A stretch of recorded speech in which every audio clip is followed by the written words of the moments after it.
Hello दोस्तों, आज हम अपने वीडियो में बात करेंगे कि श्री राम से लेकर श्री कृष्ण तक और सभी देवी देवताओं का जन्म भारत में ही क्यों हुआ। हमारे पुराने ग्रंथों में मिलता है कि भारत जो है वो पहले बहुत बड़ा होता था, पूरा विश्व एक देश ही होता था। जम्बू नामक द्वीप से इसका फैलाव था बहुत बड़ा, और मार्कंडे पुराण में वर्णन किया गया है कि जम्बू का फैलाव बहुत बड़ा था और इसको इरावत के नाम से जाना जाता था। भारत का नाम जो है वो राम के भाई भरत के नाम पर नहीं पड़ा है दोस्तों। इसके लिए भी एक कथा प्रचलित है। माना जाता है कि राजा प्रियव्रत का कोई पुत्र नहीं था। अपनी पुत्री के पौत्र अग्निहोत्री को उसने गोद लिया था, और जैसे ही उनका बेटा नाभि हुआ था और नाभि के पत्नी मेरु देवी से पुत्र ऋषभ प्राप्त हुए थे। ऋषभ के पुत्र का नाम भरत था और इसीलिए हमारे देश का नाम भारत पड़ा। और दूसरी कथा के अनुसार दोस्तों, पूर्व वंश के राजा दुष्यंत और शकुंतला के बेटे का नाम भी भरत था और उनके ही नाम पर देश का नाम भारत पड़ा। भारत जो है वो अखंड भारतीय आर्यवत के नाम से प्रसिद्ध था।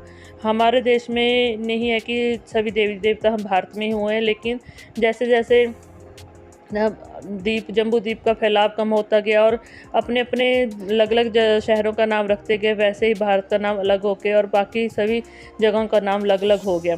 वैसे ही दोस्तों, थाईलैंड से लेके कंबोडिया तक और जम्मू कश्मीर तक, हर जगह तक जहाँ भी आप देखोगे, स्पेन, रूस में माता की मूर्तियाँ मिलती हैं, गणेश जी के मूर्तियों के स्तंभ मिले हुए हैं। थाईलैंड में राजा को लोग विष्णु के भगवान के रूप में मानते हैं। थाईलैंड के राजा को इतना माना जाता है कि लोग उनको विष्णु जी का दर्जा देते हैं और उनके विष्णु जी के तरह ही पूजा की जाती है। इंडोनेशिया में प्रवाबन्नन मंदिर है, हिंदू विशाल मंदिर है, जिसमें कि विशाल मंदिर की धरोहर के रूप में श्री गणेश जी की पूजा की जाती है। साथ में ही वहाँ पे एक शिव मंदिर भी है। मेक्सिको में गणेश जी की और लक्ष्मी जी की पूजा की जाती है। और दोस्तों, माना जाता है कि स्पेन में, रूस में और कंबोडिया में हिंदू बौद्ध धर्म की तस्वीरें देखने को मिलती हैं और यहाँ पे माता रानी के और हिंदू बौद्ध धर्मों के मंदिर बहुत प्रचलित है। प्राचीन काल से ही लेकर सनातन धर्म की जड़ें इतनी तरह से पूरे विश्व तक फैली हुई थी कि आज के समय में वो सिर्फ भारत में ही सिमट कर रह गई हैं।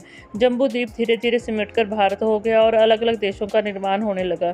इसलिए दोस्तों, आप बताएं कि आपको आज मेरी वीडियो कैसी लगी। क्या आपको इस बारे में पहले से पता था कि भारत जो है वो जम्बूद्वीप के नाम से जाना जाता था और धीरे धीरे करते ही छोटे से भारत में समा गया और बाकी देशों का अलग अलग से निर्माण उसके बाद में होना शुरू हुआ।